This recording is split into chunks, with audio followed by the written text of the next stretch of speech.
Kebenaran telah datang kepada saudara. Anda ingin beriman, silakan masuk Islam. Anda ingin kufur, silakan tetap dalam keadaan yang sekarang. Tidak ada paksaan. Salam satu Tuhan. Sahabat dimanapun berada, saya mohon untuk mensubscribe, like, dan juga men-share channel kita ini. Aku ada satu pertanyaan, Bang Tuma. Iya, silakan Bang. Ini pertanyaannya keluar dari tema ini pertanyaan filsafat ini sebenarnya. Iya, Masya Allah. Filsafat pula. Iya, silakan. Tapi mengarah ke penciptaan juga sebenarnya. Jadi ya. Ini kan kita semua kan tahu kalau Allah itu kan maha tahu, maha segalanya. Ya, nggak ada yang kurang lah itu kan. Nah, betul. jadi sebelum bumi ini diciptakan kan, sebelum manusia diciptakan, otomatis Allah udah tahu dong manusia akan berbuat dosa, kan begitu. Betul sekali. Karena dia kan maha tahu. Tapi Ya. walaupun Allah tahu manusia akan berbuat dosa, kenapa tetap diciptakan gitu, Bang? Oke, baik.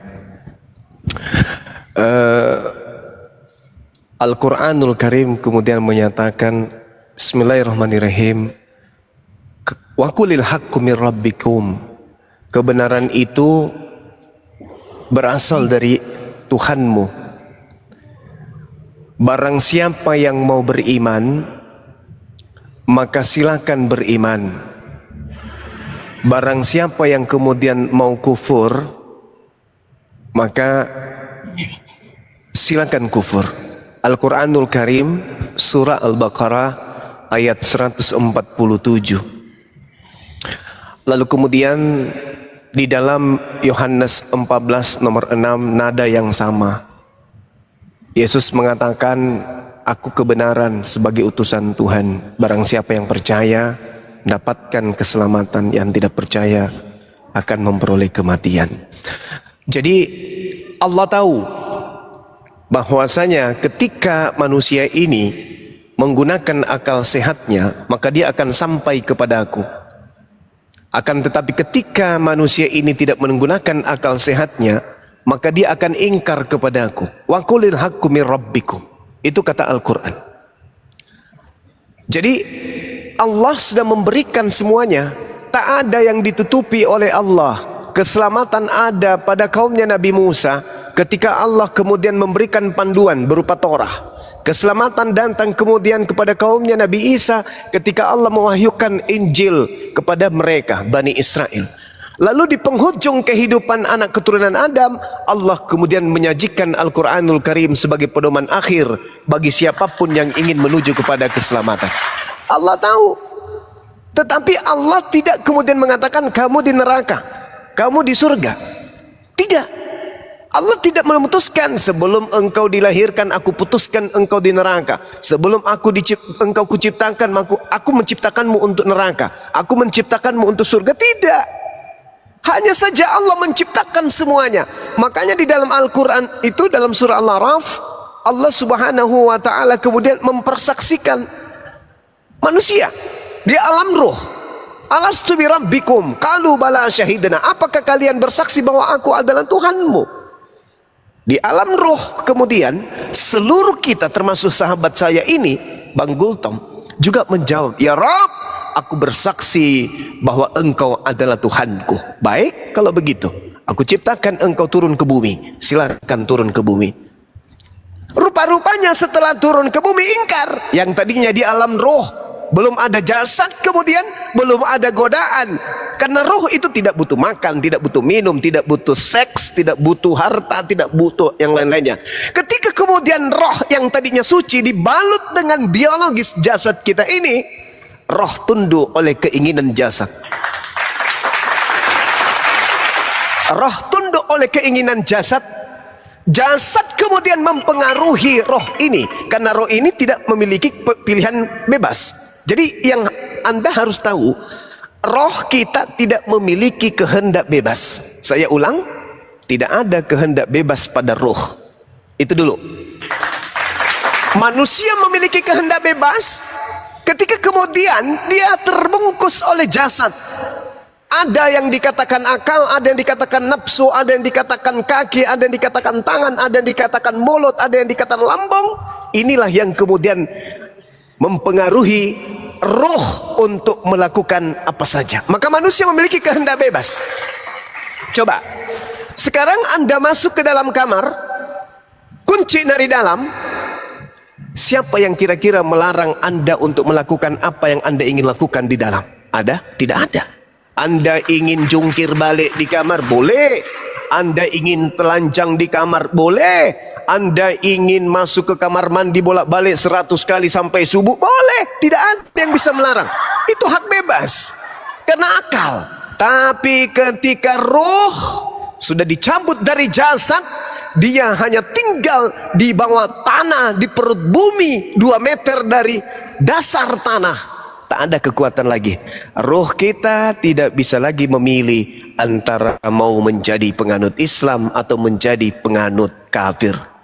Yang ada hanya berhadapan dengan Rob. Sekarang engkau kembali kepadaku, wahai ruh. Apa yang ingin kau lakukan sekarang?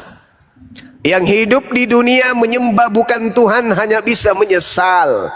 Yang hidup di dunia yang kemudian melaksanakan segala perintah-perintah Tuhan bergembira ria. Tetapi yang celaka adalah dia yang menanggalkan akal sehat. Ruh kembali kepada ruh. Dulu aku minta samamu, kau katakan alastu bi rabbikum, qalu bala syahidna, kau mempersaksikan aku Tuhan. Ya, sekarang kamu kembali ke ruh. Bagaimana perbuatanmu ketika engkau bersatu dengan jasadmu? Kamu bisa menuntun jasadmu menuju kepadaku, atau justru jasadmu yang memalingkan engkau meninggalkanku? Mana jasadmu? Mana kelaminmu yang membuat engkau jauh dariku? Mana lambungmu yang membuat engkau jauh dariku? Mana matamu? Mana hatimu? Mana mulutmu? Panggil mereka untuk menolongmu. Ruh bertunduk malu di hadapan Rabbnya. Ya Rabb, maafkan aku sekiranya aku bisa kembali ke bumi. Sedetik aja aku akan selesaikan usiaku untuk sujud aja kepadamu. Apa kata Allah? Ini alam penyesalan. Saatnya engkau menyesal, lihatlah kemana engkau akan pergi. Tuh, gambaran neraka sudah kuperlihatkan kepadamu. Tapi kepada orang yang memiliki amal kebajikan, tunduk berserah diri mereka kepada aturan-aturan Tuhan yang datang melalui para nabi. Apa kata Allah? Lihat tempat kembalimu, itu jannah yang telah kujanjikan kepadamu. Tunggu sampai engkau bisa matinya sepuas. Orang yang ada di alam kubur, yang dipertontonkan kemudian jannah surganya. Kematian di alam kubur ibarat 1 miliar tahun lagi hanya serasa 1 malam. Tapi orang yang sudah diperlihatkan nerakanya, 1 hari kemudian datangnya hari kiamat, terasa miliaran tahun menunggu begitu siksanya. Jadi Allah tahu bahwa ketika aku menciptakan engkau, hidupmu kelak di bumi ingkar kepada aku. Allah tahu bahwa ketika aku menciptakan engkau, hidupmu di atas muka bumi adalah taat kepadaku. Jadi surga neraka kita itu sudah diketahui oleh Allah. Sudah diketahui. Lalu Allah menciptakan kita. Apa yang membuat kita masuk ke neraka? Apakah Allah? Tidak. Semisal saudaraku Goltom. Apakah Allah yang menjadikan Anda masuk ke neraka? Tidak. Tetapi Anda sendiri yang tidak mau tunduk berserah diri kepada ajaran Nabi terakhir yang diutus oleh Allah di atas muka bumi ini. Ketika Anda diperhadapkan dalam pengadilan Qadi Rabbul Jalil, pengadilan Allah yang seadil-adilnya, dipanggil, wahai hambaku Goltom, ya Rabb, ya Tuhanku, kenapa engkau tidak menyembahku ketika engkau di bumi? Kenapa engkau mengingkari nabiku Nabi Muhammad, sedangkan tanda-tanda kenabian ada padamu, yang ada padanya ada padamu. Kau lihat Al-Quranku, kau lihat umatnya bersujud menyembah kepadaku 5 kali 24 jam. Apa yang membuatmu kemudian tidak menyembahku? Aku kurang belajar dan aku kurang yakin. Nah sekarang ketika aku mau masuk, aduh, siapa itu? Waalaikumsalam. Nah sekarang ketika ini siapa sih? Turunin. Sekarang ketika aku memasukkanmu engkau di dalam neraka, siapa yang hendak engkau persalahkan? Bukankah di dunia ku beri kesempatan, kau bertemu dengan Bang Soma, kau bertemu dengan saudara-saudaramu dari Muslim, kau bisa melihatnya, kupingmu bisa mendengarkan Al-Quran, matamu bisa melihat mereka sujud menyembah kepada hakikat yang maha suci lagi maha tinggi. Kenapa engkau tidak ikut? Apakah salah ketika aku menempatkanmu di neraka? Tidak, wahai Tuhanku, aku tidak punya kekuatan untuk itu. Jadi Allah tahu ini masuk neraka, ini masuk surga, tetapi Allah tidak memaksa. Kemudian Allah kemudian tidak mengajarkan bahwa aku menciptakan si A untuk isi neraka, aku tidak menciptakan si B untuk neraka. Coba anda lihat di dalam Al-Quran surah Sad. Wahai iblis, apa yang menyebabkan engkau ingkar kepada perintahku ketika aku perintahkan engkau sujud menghormat kepada Adam? Apa yang membuatmu untuk membangkang kepada perintahku itu, wahai iblis? Apa kata iblis? Aku bukannya tidak mau hormat kepadamu ya Rabb, demi kemuliaanmu wahai Tuhanku, aku kau cipta api sedangkan Adam kau cipta dari tanah, maka aku tidak mau sujud menghormat kepadanya karena kedudukanku lebih tinggi. Tapi apakah engkau ridha bahwa ketika engkau tidak sujud kepada Adam, maka engkau akan kumasukkan ke dalam neraka? Apa kata iblis? Aku ridha. Maka masuk neraka bagi iblis adalah pilihan. Sekarang ketika orang-orang kafir di luar Islam diajak, ayo mari kita menyembah kepada Allah. Aku nggak mau. Allah itu bukan Tuhan. Allah itu hanya senggok batu. Allah itu adalah ini bla bla bla bla bla. Apa yang menyebabkan engkau kemudian mengatakan itu? Ketika engkau dipanggil, wahai saudaraku, mari kita beriman kepada Nabi Muhammad. Apa katamu? Nabi Muhammad itu adalah Nabi bla bla bla. Dia bukan Nabi, dia begini, dia begono, dia begini. Maka ditanya oleh Allah, apakah salah ketika hari ini aku memasukkan engkau ke dalam api neraka? Tidak ya Rabb. Jadi Allah memasukkan seseorang ke neraka karena perbuatannya. Allah memasukkan orang ke dalam surga karena perbuatannya. Tidak ada kemudian Allah menciptakan manusia untuk mengisi neraka, tak ada. Bahkan iblis pun dicipta bukan untuk mengisi neraka tadinya. Jadi gitu saudara. Jadi tidak ada kezaliman bagi Allah Subhanahu wa taala. Tidak ada kemudian Allah itu menentukan neraka surganya seseorang, tetapi Allah menjanjikan barang siapa yang beriman kepadaku dan beramal saleh, aku janjikan surga. Barang siapa yang ingkar kepada aku janjikan neraka. Sekarang tinggal kita pilih, kita mau surga atau kita pilih neraka. Kalau kita ternyata pilih surga, maka ternyata memang sebelum kita dilahirkan di atas muka bumi ini, Allah sudah tahu ternyata kita nantinya adalah penghuni surga. Tapi bukan dikatakan bahwa aku menentukan engkau surga, aku menentukan engkau neraka. Tidak seperti itu saudara Gultom. Jadi ketika hari ini, esok, lusa, anda kemudian menyatakan diri La ilaha illallah Muhammad Rasulullah, dan itu anda jabarkan dalam implementasi keagamaan sampai anda meninggalkan dunia ini, maka ternyata garisan tangan saudara diketahui oleh Allah, tercatat kemudian rupa-rupanya anda itu adalah penghuni surga. Jadi tak ada kemudian Allah menzalimi makhluknya, tak ada. Wa qulil haqqu min rabbikum, barang siapa yang ingin beriman silakan beriman, yang mau kufur silakan kufur. Itu diterangkan Al-Qur'anul Karim dalam surah Al-Baqarah ayat 174. Insyaallah. Silakan. Masya Allah. Gimana Bang Gultom? Ya, makasih Bang Cuma. Ya masuk akal juga penjelasan Bang Cuma. Soalnya aku belum pernah nanyakan ini sama sekali di komar-komar lintas agama. Sama sekali belum pernah tanyakan. Baru ini pertamaku. Karena aku mau bertanya itu, aku harus cari orang yang paham dulu, gitu kan. Makanya aku tanya ke Bang Zuma soal yang tadi gitu. Berarti kalau dia tidak menuhankan Yesus, tinggal penyaliban aja nih. Kamu masih mengimani penyaliban, Bang? Karena gini Bunda, kan di Kristen kan banyak ini, Pak. ada juga Kristen yang tidak menuhankan Yesus, kan ada juga. Ya, itu udah tidak menuhankan Yesus, udah bagus itu memang sepantasnya karena begitu kata Bible toh. Tapi abang ini masih mengimani kalau itu terjadi penyaliban ya terhadap Yesus ya. Kalau jadi ini satu lagi mau aku tanya Bang Zuma, Oke lah, lanjut. walaupun aku udah pernah nanya ini di TikTok, cuman belum masuk akalku itu. Kan di Muslim kan nabi terakhir itu Nabi Muhammad kan. Kalau Ya. di hari di akhirat nanti yang turun kan Nabi Isa gitu. Cuman kenapa bukan Nabi Isa saja nabi terakhir, kenapa malah Nabi Muhammad? Kan kayak terakhir, akhir, terbalik. kata dasarnya kan akhir gitu. Oh Jadi, iya, siap. ya berarti kan Nabi Isa dong nabi terakhir, karena dia yang terakhir datang ke dunia.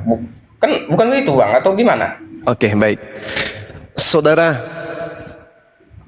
ketika kita berbicara mengenai derajat kemanusiaan, pembeda antara manusia biasa dengan para nabi adalah nabi itu menerima wahyu. Nabi menerima wahyu. Wahyu yang diterima oleh para nabi itu adalah perintah titah yang harus nabi laksanakan. Itu nabi. Definisi nabi itu harus dipahami dulu. Seseorang yang menerima penglihatan, pendengaran, ilham atau wahyu. Nah, ketika Nabi Isa alaihissalam datang kemudian untuk yang kedua kalinya, Nabi Isa tidak menerima wahyu. Nabi Isa tidak membawa syariat baru. Nabi Isa tidak membawa hukum baru. Nabi Isa datang kemudian untuk meneguhkan di hadapan Allah. Ma qultu lahum illa ma amartani bi ani abudullah rabbi wa rabbakum. Aku mengajarkan kepada kalian, sembahlah Allah Tuhanku dan Tuhanmu. Kenapa justru engkau menuhankan aku? Nabi Isa alaihissalam datang untuk yang kedua kalinya. Untuk apa? Untuk menjadi hakim. Kenapa bisa beliau menjadi hakim? Karena ada yang terdakwa. Siapa yang terdakwa itu? Orang-orang zalim yang tidak menjadi pengikutnya, yang tidak pernah menjadi golongan ajaran kaumnya, yang tidak pernah menjadi muridnya, tapi mengaku-ngaku sebagai muridnya, yang kemudian menyembah dirinya di hadapan Tuhannya. Ada terdakwa. Ada terdakwa. Wa isqalallahu ya Isa bin Maryam a anta qulta linnas, wahai engkau nabi yang telah kuutus kepada Bani Israel, adakah engkau mengajarkan kepada mereka untuk mempertuhankan dirimu selain daripada aku? Nabi itu berkata, qala subhanaka ma yakunu li an aqula ma laysa li bihaqq. Maha suci engkau ya Allah, tidaklah pantas, tidaklah mungkin aku berkata sesuatu yang bukan hakku untuk aku katakan kepada mereka. Sekiranya aku pernah mengatakan itu, tentulah engkau mengetahui, sebab engkau mengetahui, menyaksikan apa yang ada pada diriku, sedangkan aku tidak mengetahui apa yang ada pada dirimu. Ma qultu lahum illa ma amartani bi. Aku hanya mengajarkan kepada mereka, sembahlah Allah Tuhanku dan Tuhanmu. Makanya dikatakan kemudian dalam Yohanes 12:49, aku tidak berkata-kata dari diriku sendiri. Apa yang aku katakan adalah apa yang diperintahkan oleh Tuhanku untuk aku katakan dan aku sampaikan. Makanya Yesus itu tidak dituhankan oleh orang berakal, karena Yesus tidak pernah mengatakan sembahlah aku. Aku tidak berkata-kata dari diriku sendiri. Maka ketika ia datang, itu disebabkan karena dia malu di hadapan Allah. Aku tidak pernah mengajarkan orang-orang ini, ya Rabb, kamu turun sekarang, kau katakan kepada mereka, hancurkan apa yang mereka jadikan sebagai pedoman untuk hidup di atas muka bumi. Katakan bahwa aku adalah Tuhan dan Nabi Muhammad adalah utusanku yang terakhir. Maka Nabi Isa kemudian turun mengajarkan itu, menyampaikan itu, bermakmum kepada baginda Rasul Muhammad sallallahu alaihi wasallam. Dia tidak membawa syariat baru, dia tidak membawa wahyu baru, dia tidak membawa hukum baru, tapi yang datang diajarkan kemudian di akhir zaman adalah untuk meneguhkan ajaran Nabi Muhammad sallallahu alaihi wasallam. Kalau Rasulullah jelas dikatakan Rasulullah wa khataman nabiyyin. Nabi Muhammad sallallahu alaihi wasallam adalah utusan Allah dan penutup para nabi. Makanya tidak ada lagi syariat. Setelah Nabi Muhammad 1400 tahun tak ada lagi hukum. Tak ada lagi hukum baru, tak ada lagi nabi baru, tak ada. Tak ada lagi hukum baru. 1400 tahun tinggal Islam yang kemudian yang harus sampai kepada hari kiamat. Ketika Nabi Isa datang, pertanda hari kiamat itu datang. Makanya Yesus di dalam kitab saudara berkata, hati-hati dengan Yesus palsu yang datang setelahku. Sebab aku datang nanti di akhir zaman. Bukan datang ke Pulau Patmos, bukan datang kepada padang gurun. Enggak, bukan datang kepada bilik, bukan. Aku tak akan pernah datang lagi. Nanti datang kedua kalinya, nanti di akhir zaman. Itu kata Yesus. Dan orang-orang, kalau saudara tidak percaya, coba anda lihat di dalam Yohanes 12 nomor 48. Apa kata Yesus? Barang siapa yang menolak aku, dia sudah ada hakimnya, yaitu perkataan yang pernah aku katakan. Itulah kelak yang akan menjadi hakimnya di akhir zaman. Nah coba, jadi yang diterangkan oleh Al-Quran itu jelas. Yang menjadi hakimnya kelak adalah perkataan-perkataan yang aku ucapkan di tengah-tengah Bani Israel. Perkataan itulah kelak yang akan menjadi hakimnya di akhir zaman. Jadi orang-orang di akhir zaman yang mendapatkan ajaran dari nenek moyang mereka menyembah kepada Yesus, itulah yang akan dihakimi. Wahai kalian yang menuhankan aku. Ya paman, adakah aku mengajarkan kalian menuhankan diriku? Coba kau lihat firmanku pada masa aku datang ke dunia ke Bani Israel. Tak ada pernah aku ajarkan kalian untuk menyembahku. Tak ada pernah aku ajarkan kalian untuk ibadah minggu. Tak ada pernah aku ajarkan kalian makan babi. Tak pernah aku ajarkan kalian kemudian untuk tidak bersunat. Tak pernah aku ajarkan kepada kalian kemudian untuk merasulkan Paulus. Tak ada pernah. Terus kenapa kalian mempermalukan aku di hadapan Tuhanku? Bukankah tertore di dalam kitabmu, di dalam Matius 7 kemudian tertulis dengan jelas dari nomor 15 sampai nomor 23. Waspadalah kepada nabi-nabi palsu yang datang kepadamu yang nyamar seperti domba, padahal dia adalah serigala yang buas.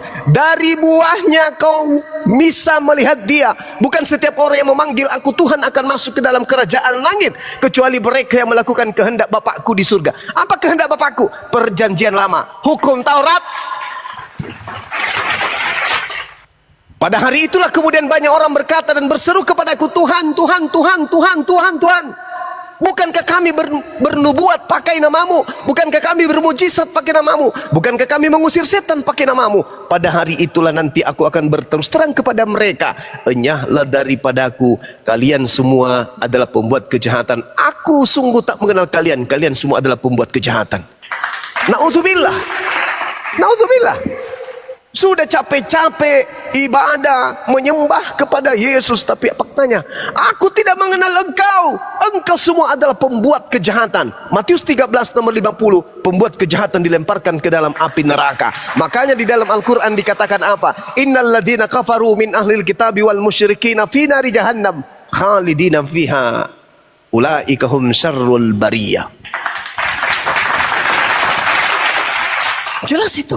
Yesus mengatakan orang yang menuhankan dirinya akan diusir sebagai pembuat kejahatan, masuk ke dalam neraka. Al-Quran mengatakan orang yang kafir, laqad kafaral ladzina qalu, mereka yang mengatakan bahwa Isa atau Yesus itu adalah Allah, maka dia akan masuk ke dalam neraka kekal di dalamnya. Sebelum itu terjadi, saudaraku Gultom, Al-Quran mengatakan orang yang menuhankan Yesus masuk neraka. Bible mengatakan, Yesus berkata yang mengatakan dia adalah Tuhan juga masuk ke dalam neraka. Sekarang kebenaran telah datang kepada saudara. Anda ingin beriman, silakan masuk Islam. Anda ingin kufur, silakan tetap dalam keadaan yang sekarang. Tidak ada paksaan. Jadi tak ada Tuhan itu mengatakan, saudara Gultom, aku ciptakan engkau untuk neraka. Tidak ada. Tuhan memberikan kesempatan kepadamu. Wa qulil haqqu mir rabbikum. Faman syaa'a falyu'min. Siapa yang ingin beriman silakan beriman. Yang mau kafir silakan kafir. Aku beri kamu akal untuk berpikir, untuk memilih.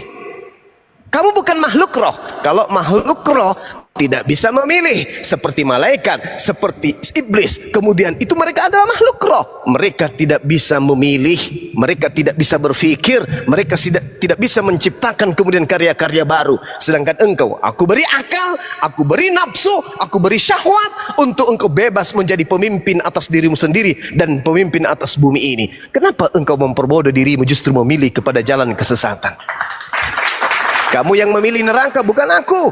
Aku sudah menunjukkan jalan ke dalam surga. Seperti ini jalannya. Atiullah wa atiur rasul. Itu jalannya menuju kepada aku. Bahkan Yesus mengatakan, akulah jalan, akulah kebenaran, akulah hidup. Tidak ada yang sampai kepada Tuhan tanpa melalui aku. Kenapa engkau tidak melalui jalannya Yesus? Kenapa justru melalui jalan orang-orang yang mengaku dirinya sebagai rasul, tetapi sekalipun aku tidak pernah mengenalnya. Bahkan nabiku yang kuutus kepada Bani Israel pun tidak pernah mengenalnya. Dia hanya ngaku-ngaku sebagai rasul, sebagai rasul. Pada sesungguhnya dia adalah serigala yang buas. Ada yang memaksa saudara tetap menjadi Kristen? Tak ada. Ada yang memaksa Anda untuk tetap jadi Kristen? Tak ada. Ada yang memaksa Anda untuk jangan masuk Islam? Tak ada. Ada yang memaksa Anda untuk memeluk agama Islam? Juga tak ada. Anda bebas. Anda mau mati dalam keadaan Kristen, kata Allah, silakan. Anda mau mati dalam keadaan Islam juga, silakan. Tidak ada paksaan. Hari ini Anda masuk Islam, Islam. Hari ini Anda tetap di Kristen, tetap Kristen. Tak ada yang memaksa. Jadi ketika Anda mati dalam keadaan Islam, surga. Mati dalam keadaan kafir, neraka. Ada paksaan? Tak ada. Anda sehat, Anda waras, Anda tidak sedang diborgol, Anda dalam keadaan baik-baik saja. Sekarang saatnya Anda memilih.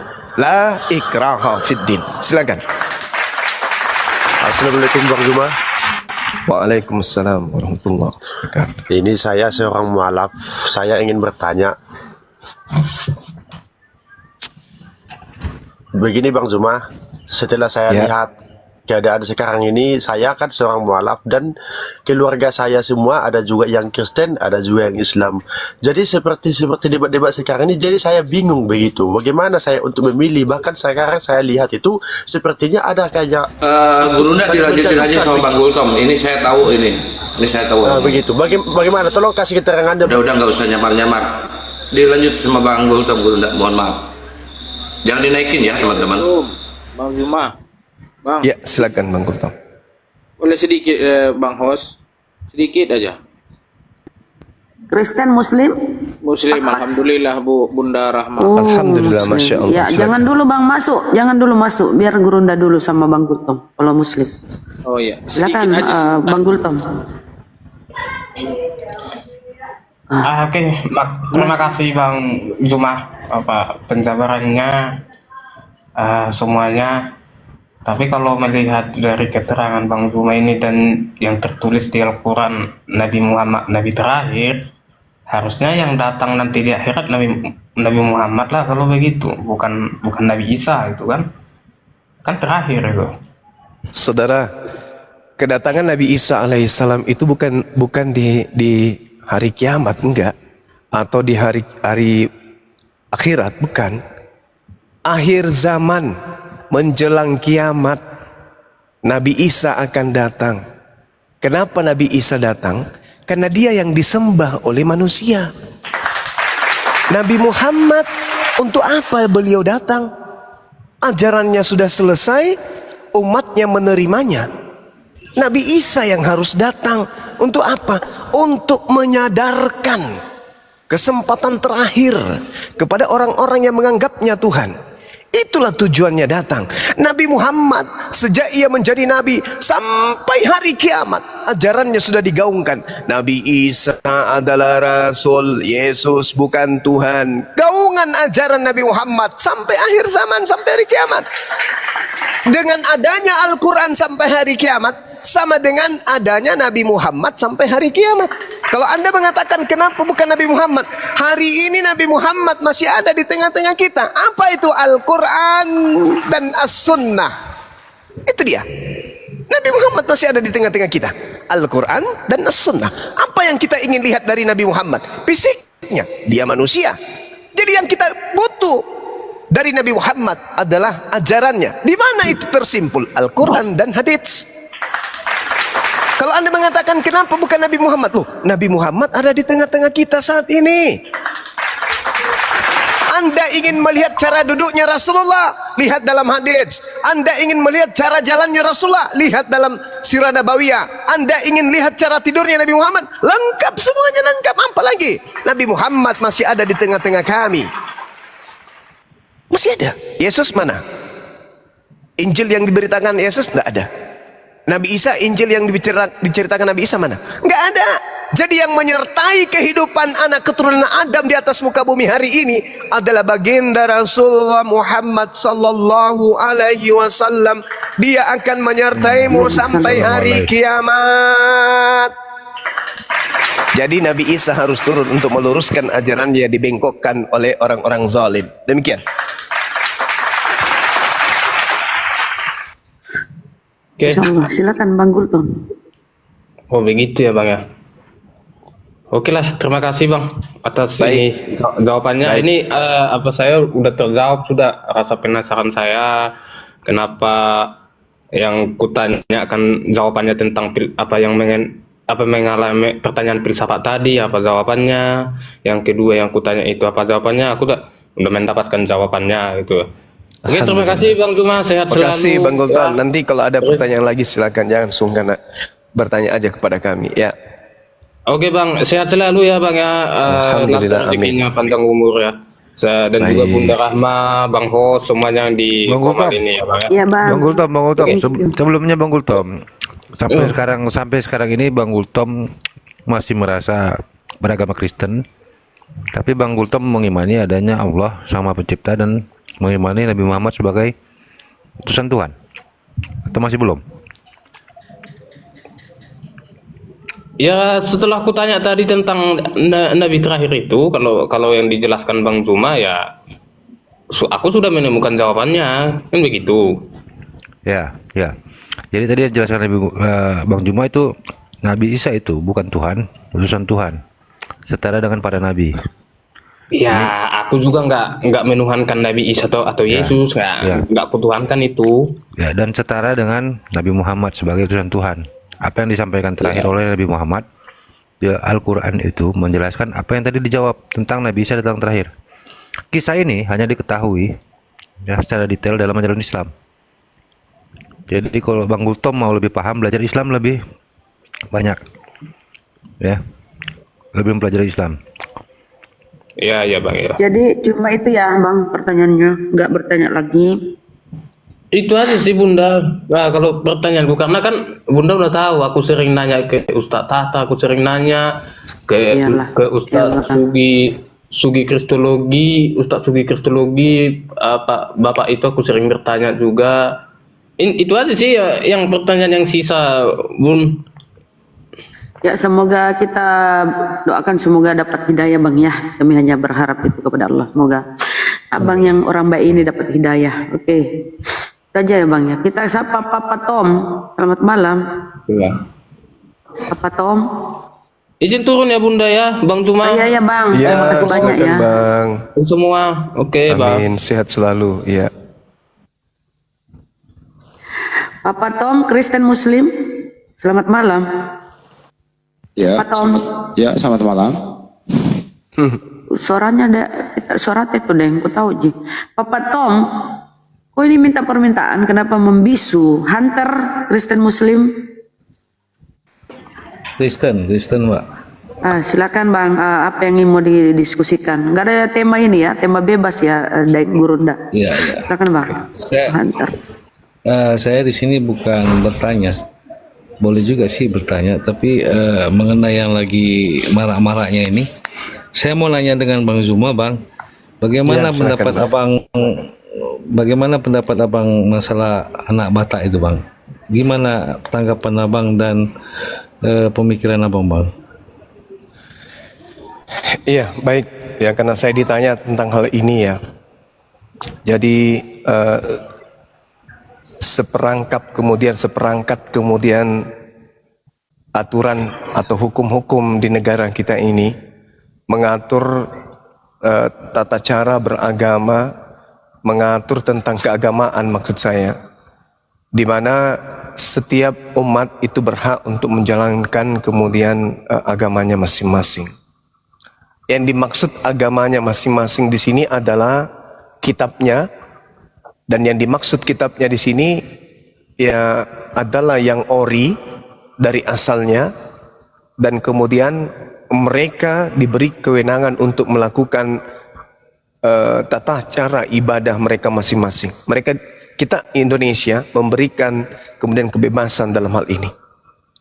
Nah, terkadang dalam kita menjalankan agama ada yang kita langgar. Seperti yang terjadi hari ini.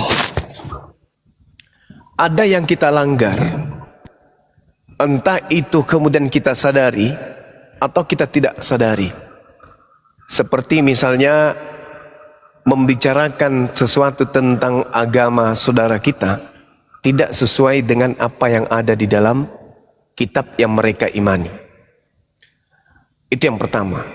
Yang kedua, tanpa alasan, tapi hanya inisiatif sendiri, hanya dorongan diri sendiri, menista, menertawakan, menghujat sesembahan atau nabi atau rasul dari agama saudara kita sendiri.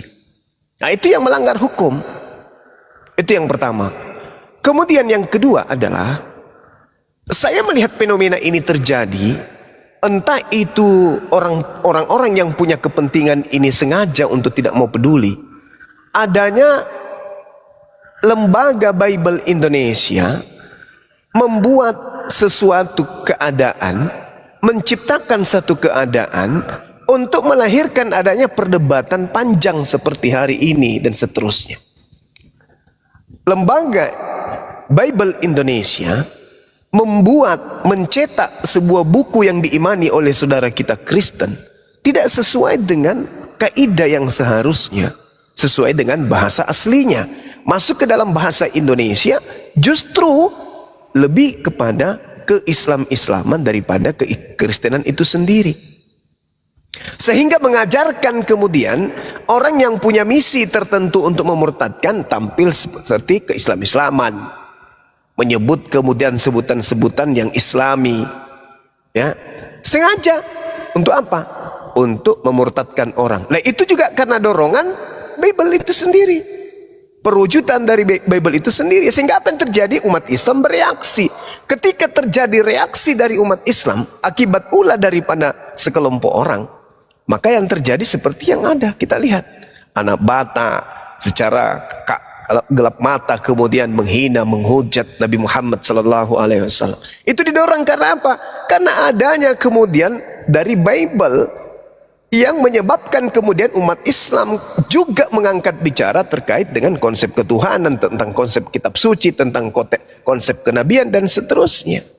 Andai saja Bible ini diterjemahkan dengan jujur, dengan yang sebenarnya, maka tidak ada dialog.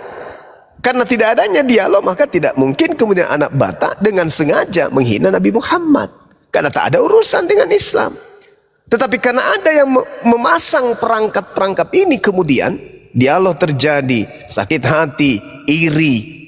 Apa yang terjadi? Debat sudah tidak sehat, dikarenakan saling menghujat, saling membenci, saling memaki satu sama lain. Siapa yang menjadi sumbernya? Siapa yang harus bertanggung jawab? Ya, lembaga Bible Indonesia. Saya kira itu, Bung. Itu biang keroknya itu di situ. Biang keroknya itu di sana. Dan itu bukan cuman lembaga Bible ini bukan cuman membodohi Islam awam, bahkan membodohi juga umat Kristen itu sendiri. Ada yang berdialog dengan saya, kenapa Anda menyebutkan kemudian kata Alkitab? Dari mana dasarnya kau mengambil kata Alkitab? Apa jawabannya? Dari dasar laut. Itu jawabannya itu. Dari mana kau ambil kata Alkitab masuk ke dalam Biblemu? Dapat ilmu dari mana? Dari laut, kata dia. Nah, ini karena kekurangan ilmu, hanya dogma, doktrin. Dia begitu lahir, ini Alkitab ya nak, ini Alkitab ya nak, ini namanya Alkitab ya nak, ini Alkitab ya nak. Padahal Alkitab itu adalah Al-Quran. Yang disebut Alkitab itu adalah Al-Quran. Nah, ikut-ikutanlah kemudian anak-anak Kristen begitu besar menyebut Alkitab, Alkitab, Alkitab. Berhadapan dengan umat Islam yang mempunyai kitab, tanya dari mana kau dapat? Dari laut. Karena mereka bingung mau jawab apa. Seperti Oke, itu. baik Bang. Jadi tadi Abang bilang yang anak Batak tidak pada porsinya menjelaskan akidah orang. Sementara maaf Bang ya, Abang Zuma sering bilang nonot Yesus dipergunakan untuk apa, itu udah nyalahi aturan juga dong Bang. Bagus. Betul nggak, Bang? Bagus sekali, bagus. Betul. Jadi gini, Nah, coba Anda lihat jejak digital Bang Suma ketika menyatakan hal itu. Pasti diawali dengan penghinaan kepada baginda Rasul Muhammad sallallahu alaihi wasallam. Entah itu dikatakan nabiku kemudian memperkosa budak, entah itu kemudian salurkan nafsunya kepada anak menantunya, atau entah itu kepada janda-janda dan seterusnya, atau kepada anak bocil di bawah usia dini. Pasti itu, pasti diawali salah satunya itu. Maka muncul pertanyaan, kalau menurut saudara Yesus itu manusia 100%, tinggalkan dulu ketuhanannya. Dia laki-laki tambun, dia perjaka yang sehat, dia adalah laki-laki yang sempurna, cakep, ganteng dan seterusnya. Dia punya kelamin, dia makan, dia kemudian memiliki saripati dalam tubuh berupa sperma. Pertanyaan saya, Yesus lampiaskan spermanya melalui apa? 1. Nikah, 2. Mimpi basah, 3. 501. Ini pertanyaan manusiawi. Kewajiban saudara Kristen menjawabnya. Itu bukan menghujat, Iya. itu pertanyaan. Siapa suruh menuhankan manusia?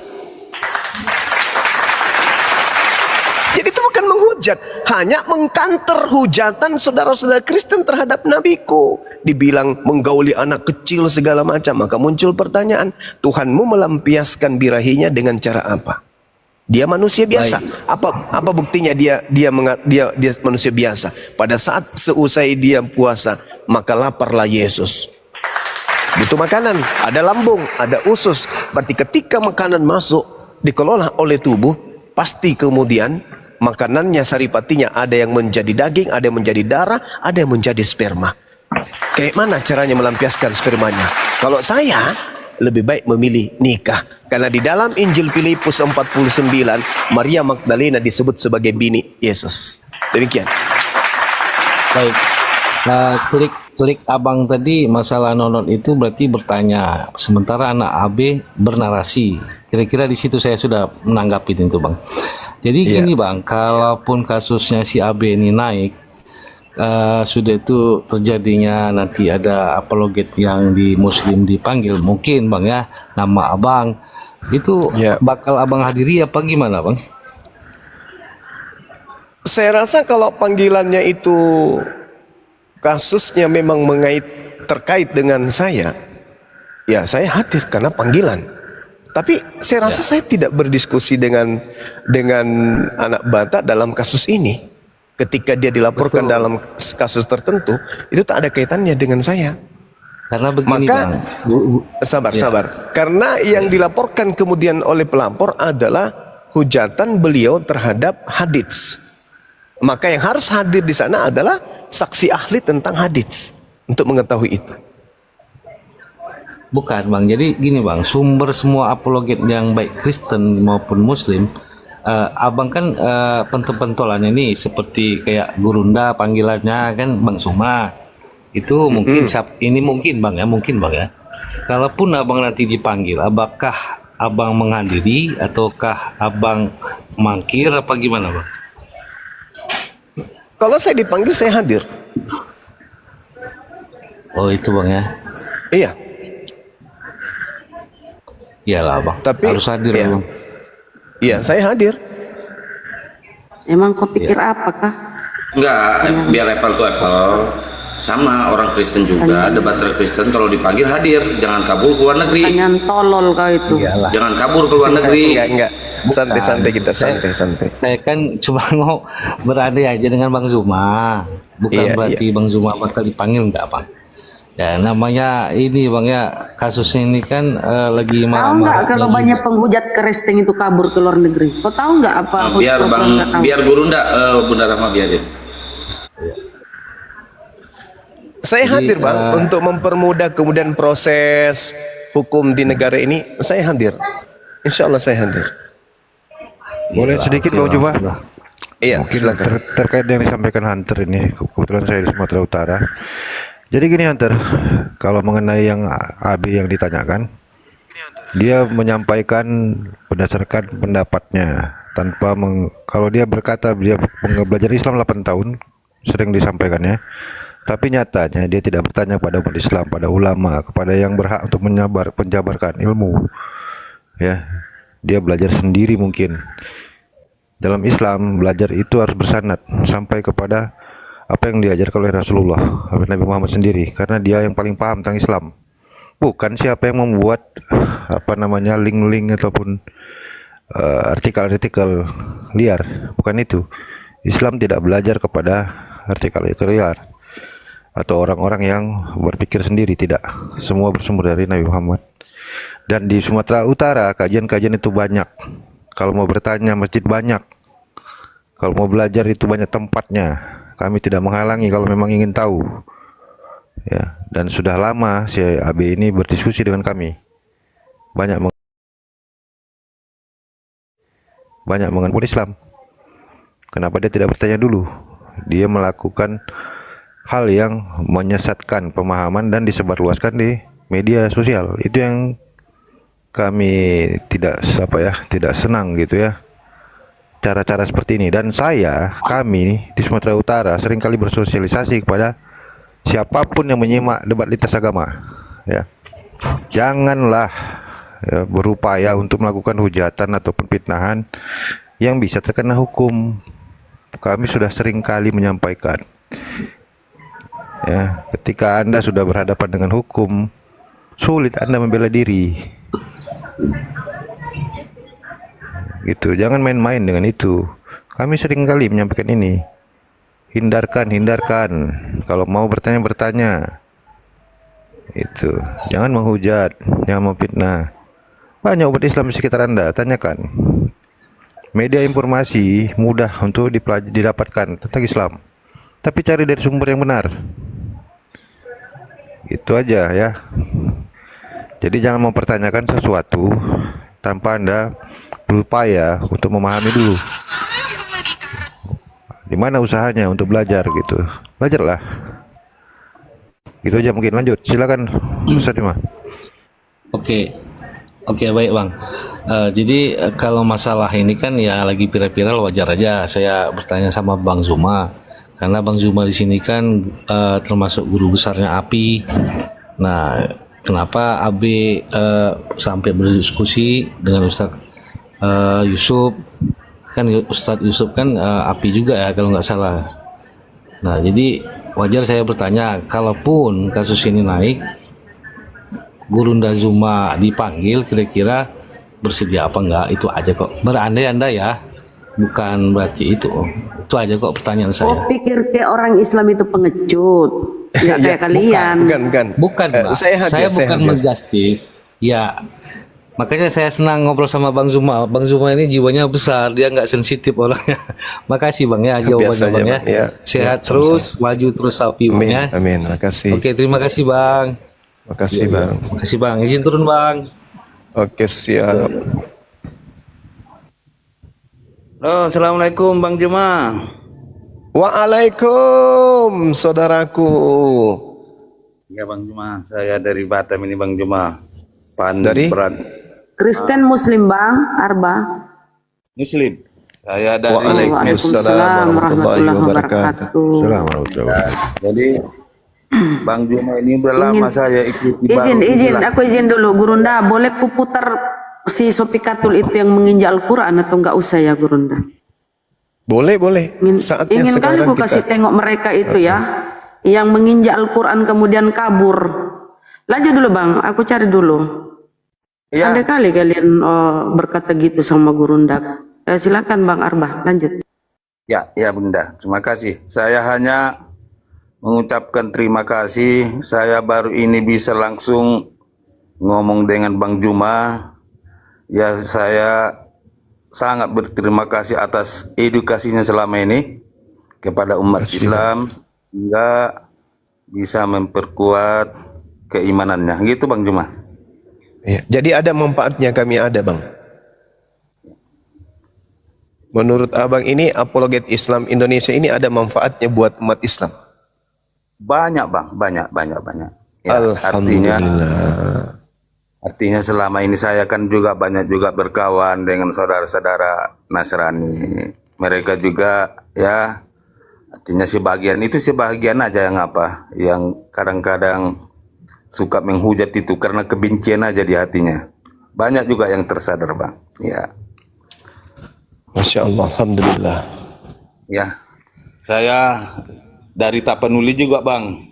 Jadi Masya Allah. Ya, ya. Tapanuli Selatan. Ya, saya orang Batak, Marga Sibuan. Kebetulan nama Arba itu nama anak saya. Oh, Arbanya iya, itu iya. Ahyar, Rahmat, Bella, Akmal, Jungjung, Rodia. Itulah.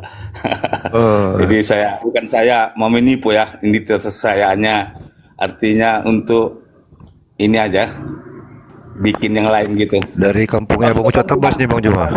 Oh, iya, Masya Allah. Sahabat saya itu, Bang. Kami selalu menyertai abang, Oke ya, selalu ucapan. ya bang. Iya, Bang, Ya, amin, amin, amin. Makasih Masya bang. Allah. Makasih, Bang. Assalamualaikum warahmatullahi wabarakatuh. Warahmatullahi wabarakatuh. Izin ya gurundaku dan teman-temanku semua. Tengoklah, setelah menginjak Al-Quran kita, dia kabur. Harusnya mereka mengkritisi ini ya. Nih.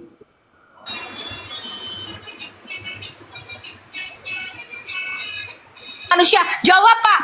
Ini Quran ini di depan saya. Quran ini firmannya Allah apa bukan? Saya tanya dulu, kamu tahu arti kodim?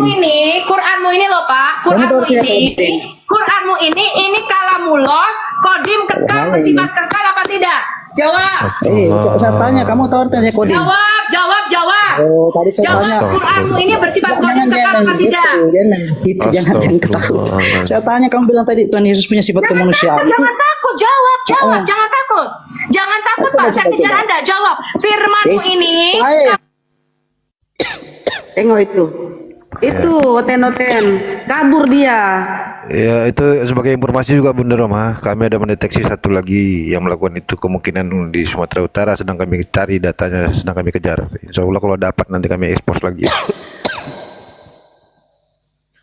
Aku lihat itu langsung ini, gak enak. Bikin sakit hati. Andai kau di depanku. Makanya waktu si Topik siapa? Logila itu injak Bible itu saya sakit kali lihat. Dia injak kitabnya orang. Dan dia marah disebabkan karena saya minta kepada sekretaris API waktu itu untuk mengeluarkan surat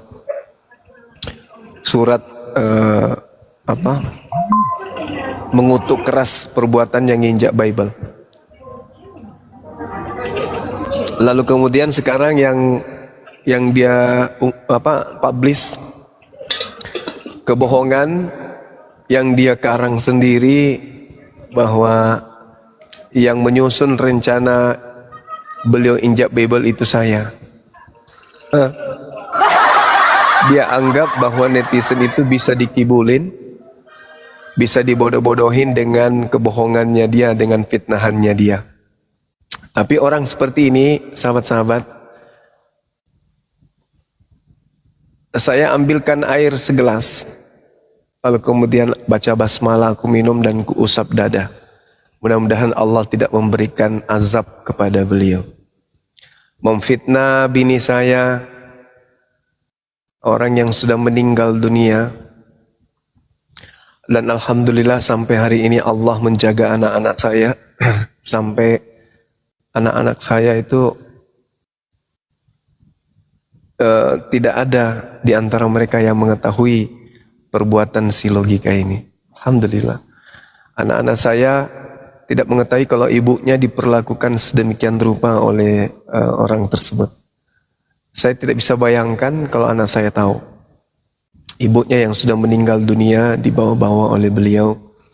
Kemudian saya difitnah sedemikian rupa yang ya biasanya sih kalau saya melihat kalau orang masih waras ya tidak mungkin sampai sekejam itu. Dia berbicara depan umum seakan-akan tak ada beban.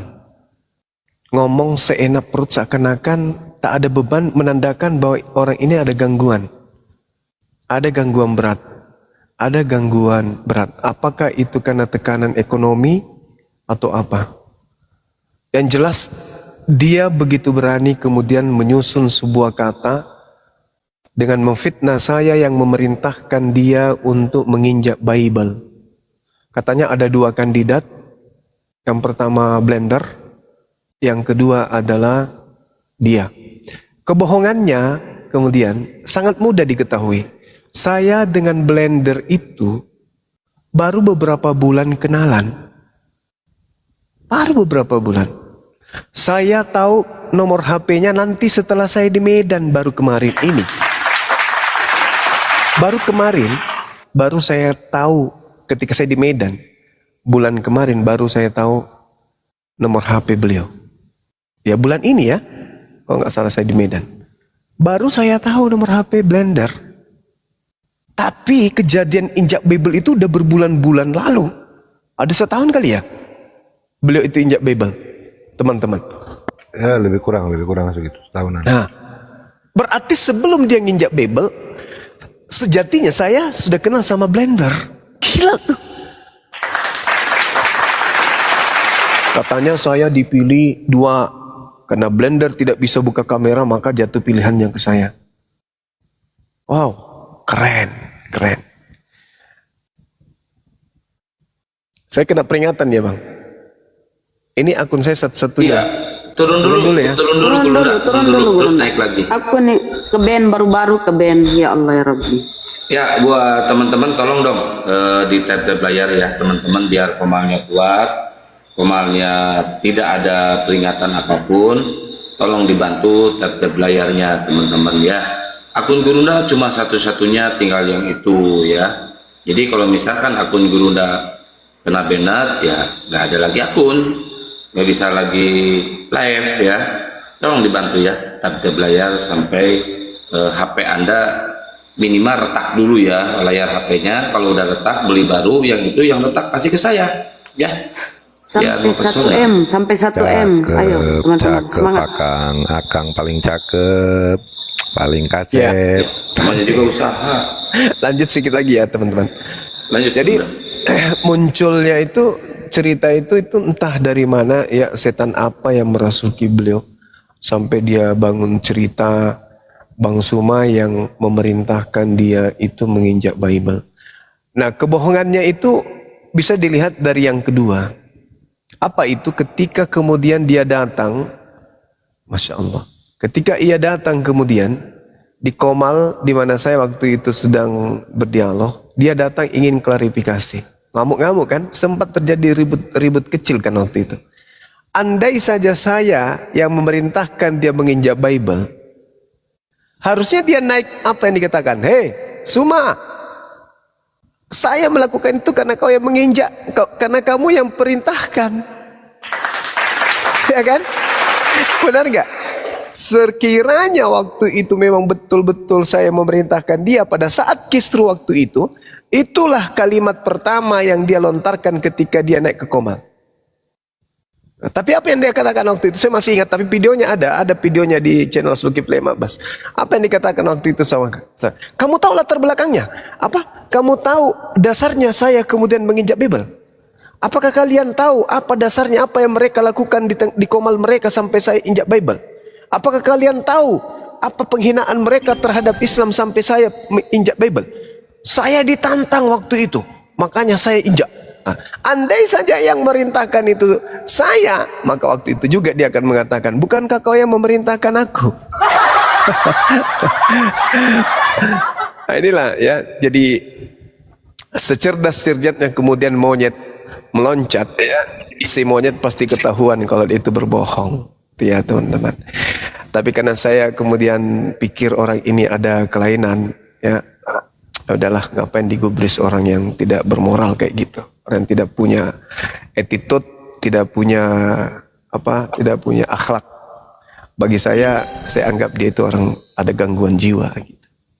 Bagi saya ya, terlepas dia itu betul-betul sakit ya, silakan aja pergi periksa dan lihat ininya, hasilnya. sakit hati, iri dan dengki.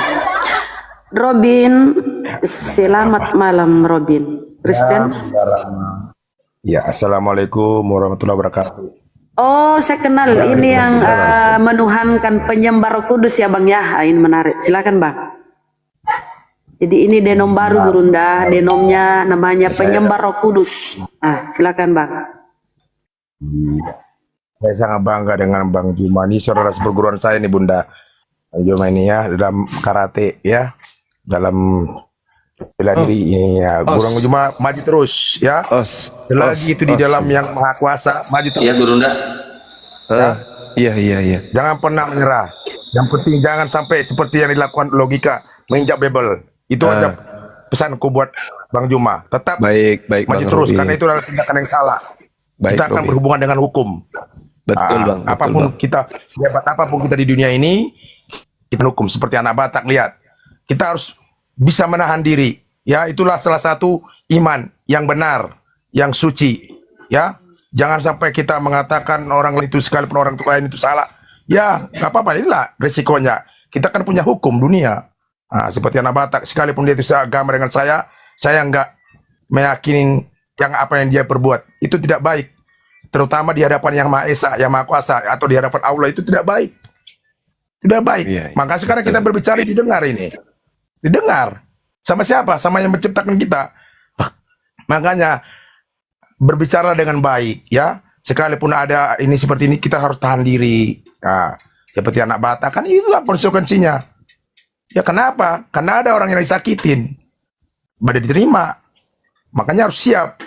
Makanya ketika kita menyampaikan sesuatu itu, sampaikanlah dengan santun. Kalaupun ada yang udah mulai panas, kita damaikan. Gitu. Itu yang benar. Ya seperti Bang Juma luar biasa ya. Bang Juma ini hanya menjelaskan. Bang, kasih. Hanya menjelaskan apa yang ada di dalam Bible. Tapi dia nggak pernah seperti yang dilakukan logika, menginjak-injak. Nggak pernah. Dia menjelaskan. Ya. Supaya apa?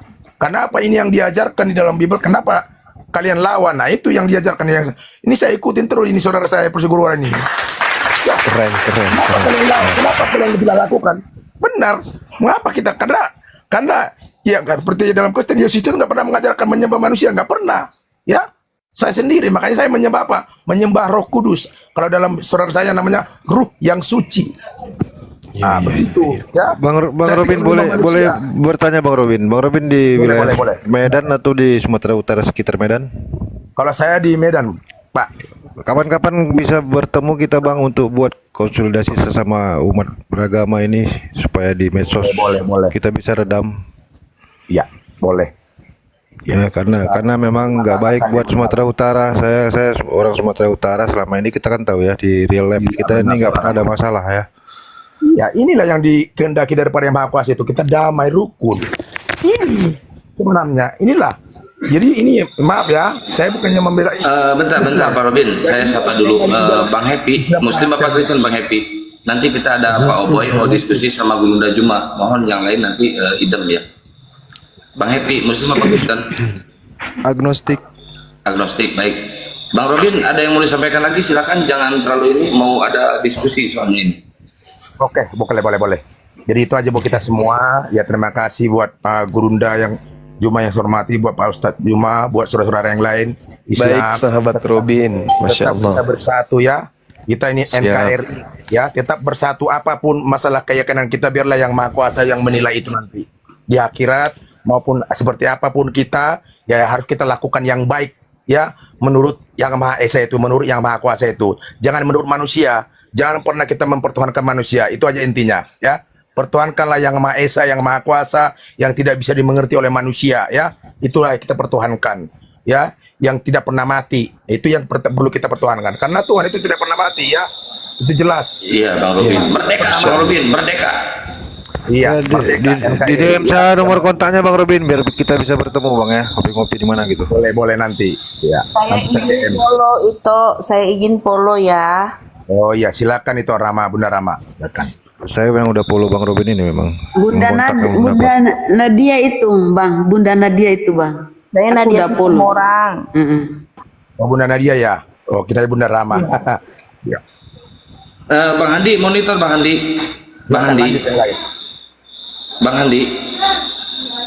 Bang Handi nanti moderatorin ya, Gurunda sama Penatua Oboy. Ada apa ini? Ada Penatua Oboy mau diskusi sama Gurunda. Oke, silakan, bagus itu. Ya, sambil menunggu ini yang agnostik, silakan kalau mau bertanya ke Gurunda silakan. Iya, Noise, selamat malam. Akang, suaranya noise itu kayak ada jangkrik. Noise. Jangkrik. Bukan, jangkrik apa jangkrik? Iya, di rumah ada jangkrik ini. Di rumah Akang. ada. Iya. Oke. Bisa dimulai? Noise. Boleh. Assalamualaikum. Begini. Kanda peta lempuk. Waalaikumsalam. Saya Assalamualaikum warahmatullahi wabarakatuh. Peta. mau sedikit berbicara tentang latar belakang dulu, boleh? Boleh, silakan Bang. Saya KTP saya Kristiani, namun saya maksudnya sudah tidak lagi beragama alias agnostik. Saya cuma mempercayai Tuhan. Karena ya saya sudah mempelajari dan menurut saya itu tidak masuk akal sih sebenarnya. Kalau maaf nih kalau ada di bawah teman-teman Kristiani, namun ini pendapat saya gitu ya. Nah, saya itu sering lihat sekarang tuh di TikTok banyak sekali yang live antara yang Kristen menjelek-jelekan Islam, yang Islam menjelek-jelekan Kristen. Terus makin saya yakin lah ini kok agama seperti ini. Maksud saya itu kan kalau agnostik itu kan percaya satu Tuhan saja, tidak agamanya. Terus saya sedikit Bang Juma mempelajari tentang Muslim sekarang tuh, tentang Islam. Terus saya lihat kan nama Bang Juma itu selalu naik tuh. Tertarik tuh saya. Terus saya sedikit membaca sejarah tentang Islam. Ada beberapa pertanyaan Bang Juma. Ya. Semoga aja ya ada hidayah juga buat saya. Soalnya saya juga jujur saja saya seorang agnostik, namun saya merasa hampa juga sekarang karena ada kegundahan tersendiri dalam hati saya itu. Ada ketakutan ketika saya meninggal itu seperti apa kalau saya tidak memeluk agama. Ya, izin saya nyapa dulu Gurunda, izin Pak Penatua Oboy, selamat malam. Malam. Salam kenal Bang Juma buat yang lain. Ya, salam kenal Bang. Ya, sebelum ke Pak Oboy, ini Pak Penatua izin ya, Gurunda sama Bang Happy dulu. Silakan Gurunda. Silakan. Ada opung di bawah, opung rambe, Akang. Oh, ada begini. Minta naik opung biar saya di bawah. Opung rambe naik opung.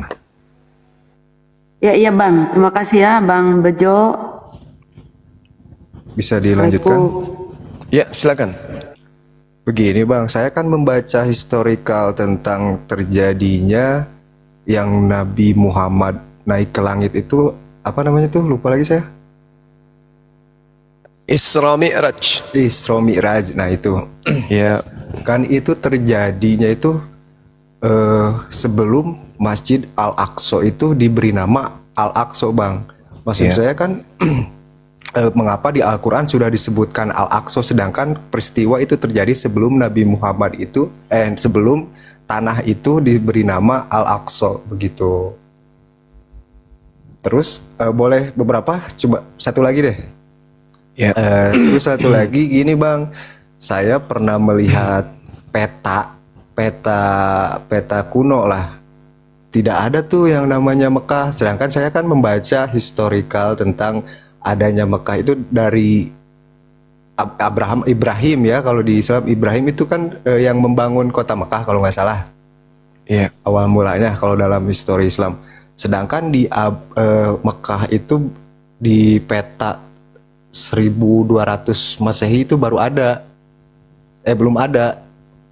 Coba saya mau minta penjelasannya gitu Bang Juma. Terima kasih. Iya, baik. Bismillahirrahmanirrahim. Jadi yang pertama tadi terkait dengan Isra Mi'raj.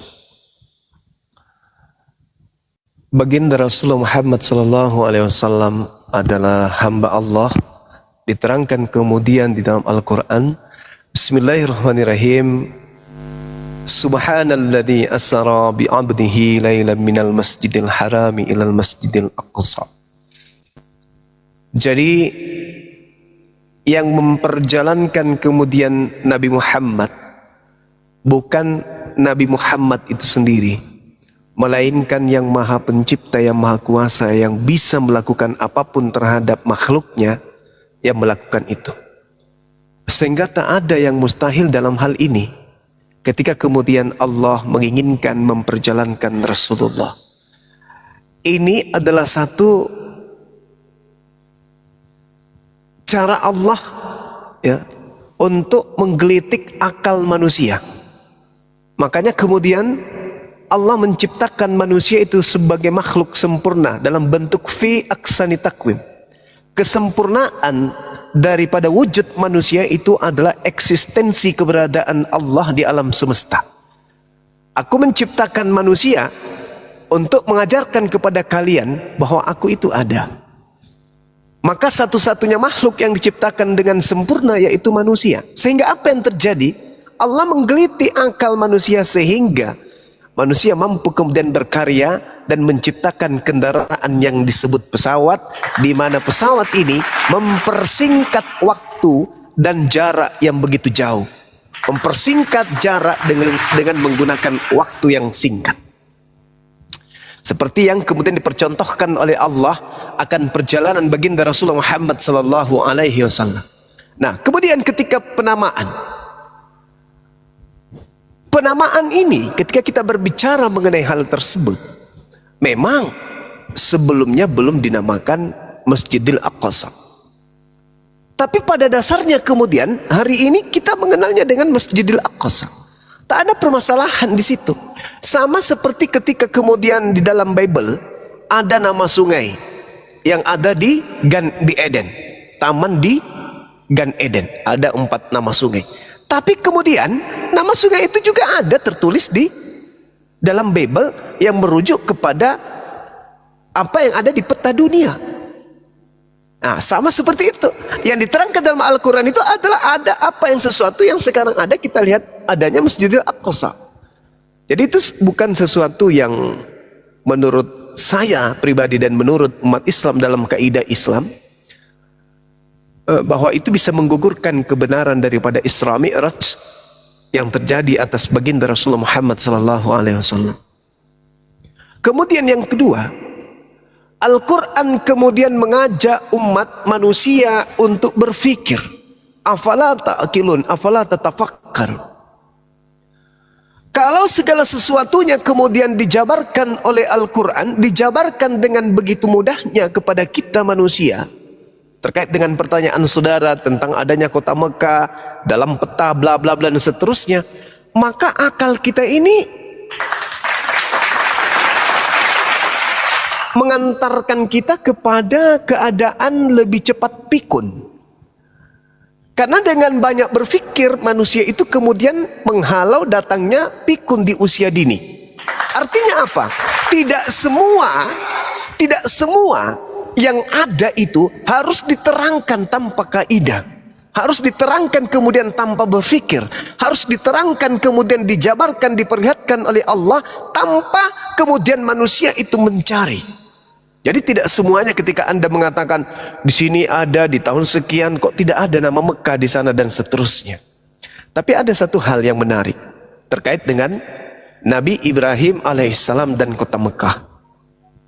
Ketika kemudian diceritakan di dalam Al-Quran bahwa mula-mula rumah yang didirikan oleh Allah adalah Baitullah bersama dengan anaknya Abraham yaitu Nabi Ismail alaihissalam. Ada hal yang kemudian yang menarik di sini sebagai apologet Islam untuk dikaji. Apa itu? Ketika kemudian Nabi Ibrahim keluar pertama kali meninggalkan kota Mesir menuju wilayah Negeb. Negeb itu berarti wilayah selatan dari kota Mesir.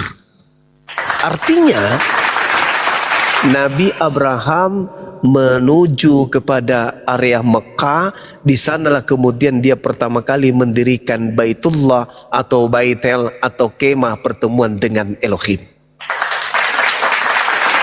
Kalau ini pun dibantah, maka mungkin teman-teman Yudaism bisa memberikan data akurat di mana di mana saat ini mata sumur El Eroi dan di mana kemudian Faran, lalu kemudian di mana bait yang pertama kali didirikan oleh Abraham. Jadi tidak semua yang diterangkan oleh Al-Quran itu harus seketika ini terlihat. Dunia masih panjang, kehidupan kita kemudian masih panjang ke depan. Apa yang diurai oleh ilmu pengetahuan hari ini terungkap dari Al-Quran sekian persen. Masih banyak sekian persen isi Quran itu yang belum terungkap di atas muka bumi ini. Coba kita lihat bagaimana Al-Quran yang menuliskan tentang adanya api yang berkobar di dasar laut. Bagaimana kemudian Al-Quran mengurai tentang embrio. Bagaimana Al-Quran mengurai tentang sidik jari. Dulu sebelum ilmu kedokteran mengungkap tentang sidik jari, apa yang diterangkan oleh Al-Quran itu masih sesuatu yang sifatnya hanya informasi yang kita tidak bisa membuktikan mana kebenarannya, mana tentang sidik jari, mana tentang DNA ini yang dimaksud Al-Quran.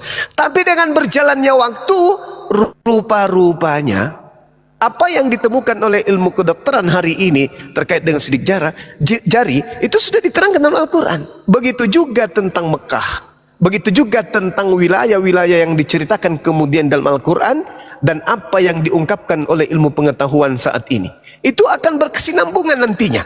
Makanya Al-Quran itu kalau kita lihat, dia tidak pernah ditinggalkan oleh ilmu pengetahuan. Justru semakin pengetahuan ini bertambah, Al-Quran semakin mengiyakan, dan sudah dituliskan 1400 tahun silam. Jadi kalau Anda bertanya, mana kota yang disebutkan dalam Al-Quran bahwa mula-mula Ibrahim datang ke Mekah, mendirikan kemudian Baitullah, itu saudara tidak temukan? Ya, justru kalau saya melihat orang-orang pemegang kitab terdahulu itu tidak bisa menunjukkan titik di mana kemudian Nabi Ibrahim bersama Nabi Ismail ketika Hagar dilibatkan di dalam menemukan sumur El Eroi ini. Itu tidak ada. Berarti satu-satunya kandidat adalah Mekah Al-Mukarram. Demikian. Terus begini nih, saya sebelumnya mau minta izin dan minta maaf yang sebesar. Mau menambahkan Bang Zuma, boleh? Iya, silakan. Mungkin boleh ya, Bang Happy ya. Boleh. Tadi nanya soal map. Iya. Izin ya. Iya, Abang dibesarin.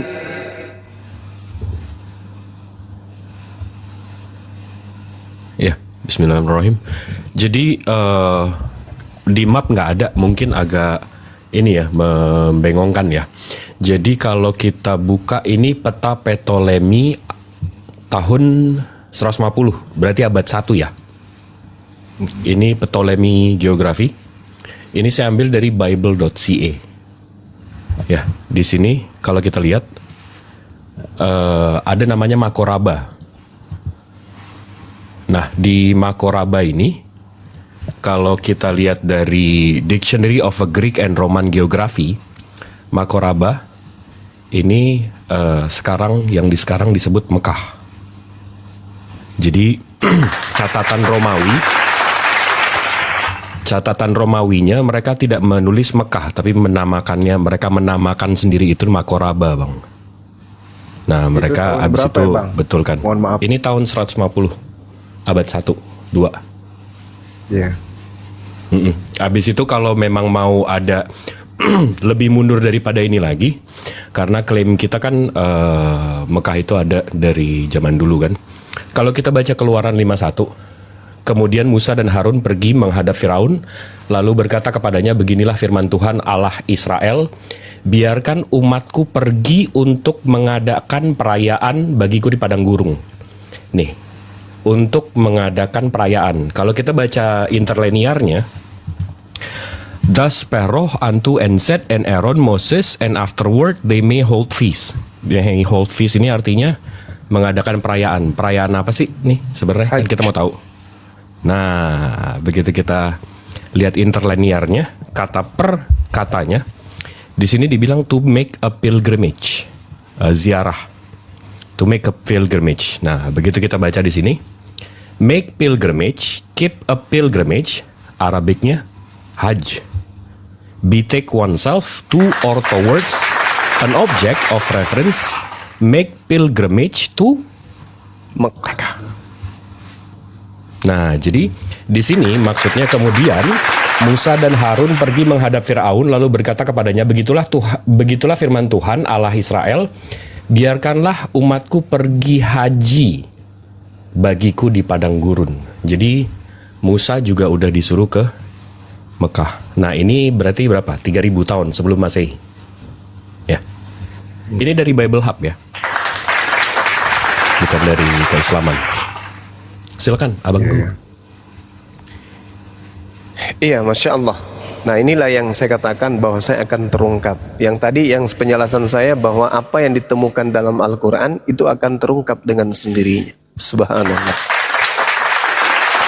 Lagi-lagi yang menerangkan itu ilmu pengetahuan.